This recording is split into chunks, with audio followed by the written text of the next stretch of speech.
2 години след трансплантацията на коса, косата расте буйно, придобива всякакви форми. Всичко е наред. Честно казвам, това беше голяма изненада за мен. Расте абсолютно нормално, както растеше моята коса на времето, преди да бъда топ плешото на България. Постригваш я, решеш си я, сешуар, лак за коса, гел. Ако искаш я боядисвай, нали, на мен не ми се налага да я боядисвам. Чакаме даже да стане бяла, защото деца вика вече с годините напредвам. На финалният резултат е все едно ти така си се родил с това нещо. И то винаги се е било там на главата ти. Защото нали, човек като седне на операционната си казва: абе аз после дали ще имам чувствителност, това дето ми пробива там главата, за да ги слот тези неща, да не стане някоя беля, да няма някакво засягане на нерв. Абсолютно всякакви глупости, които могат да минат на човешкото същество през главата минават и в крайна сметка е нищо повече от най-естественото нещо на земята човек да се роди с коса. Тоест, приеми го като то направо си е Божи дар второто нещо. Защото нали, Божи дар е да се родиш с коса. После пак по волята на Бог най-вероятно оставаш без нея. Но вече по волята на богоравния Шарков имаш и това. И заради това, че аз все пак крайно оплешевяващ, се наложи да направим 2 трансплантации. Сега разбира се, че първите 10 дни след трансплантацията ти трябва да положиш усилия. Защото нали, някак си един цял лекарски екип се е грижил 10, 11, 12 часа за това нещо да го сътвори, да го направи. То си е буквално като гоблен. Косъмче по косъмче и представяш ли си как се прибираш в къщи, завиваш главата през възглавницата и унищожаваш всичко. Човека трябва да положи усилия, ако иска да изглежда добре. Там, откъдето се взимат присадките, това, което е направил Шарков, той е абсолютен гений. Защото на мен не ми е взимал веднъж, на мен ми е взимал 2 пъти. Аз нося много късо пострига на косата, там дори до 0 номер. Няма нито една дупка.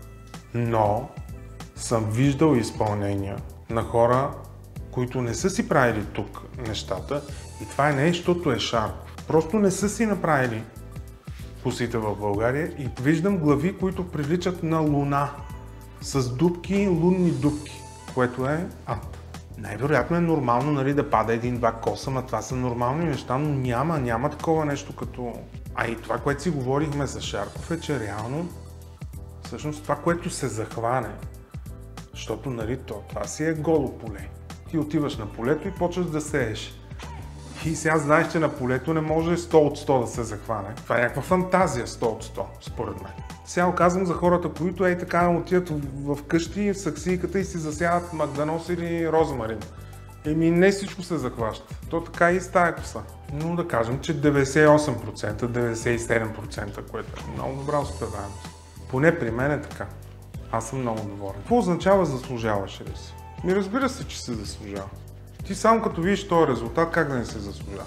Плюс това, аз мятам, че на първото лежане на кушетката бях малко изнервен заради цялото това дълго време.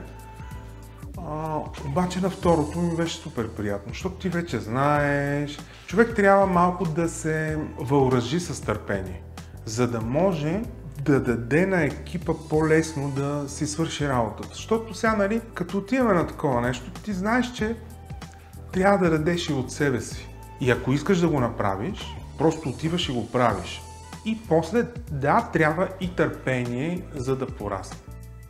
Защото, нали, пак казвам с полето.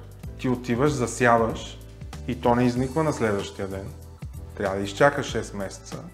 Тогава береш реколтата и тогава ставаш милионер. Тя преди всичко е психологическа промяната. Човек, когато е плешив, му е по-неудобно да се движи сред хората, когато си има коса. Някакси не знам, защо ние така хората сме устроени, но всички живеем с тази суета по някакъв начин. Или поне аз живея с тази суета и за мен беше важно да имам коса. И съм много щастлив, че го направих. Тоест аз никога не съм имал момент, в който да съм си казал, ами не, това беше грешка, сега ще го направи.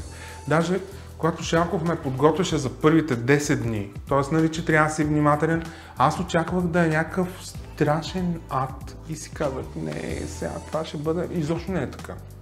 Просто наистина човек трябва да е малко по-внимателен, но няма някаква огромна драматургия. Ти свикваш сам как да контролираш процеса на измиване, на поставяне на първите 10 дни на този шампуан. Сега дори не е нужно аз да използвам шампуаните, които той ми е дал, но аз продължавам по старата схема през 2 месеца да си ги ползвам и така, между другото, ми стана като навик и смятам, че просто така ще си остане във веки веков. Аз преди да дойда не познавах доктор Шарков. Обаче, това, което ми прави впечатление в последно време в България, че тези млади лекари са много готини, много умни момичета и момчета, които много четат, които много се развиват, които не стигат просто до границите на тая държава. Калейдоскопа голям, ветрилото много отворено, информация много. Сега даже разбирам, че е написал учебник и ми струва, че май е един от малкото български лекари, които е написал учебник, който не просто е написан на български език, нали? Той е написан на английски, който се разпространява в целия свят. Учебник за пластична хирургия. За другата му голяма специалност, за контурирането на тялото. Защото, нали, той е бог в две неща. Да ти направи коса и после да поправи несъвършенствата на природата по теб.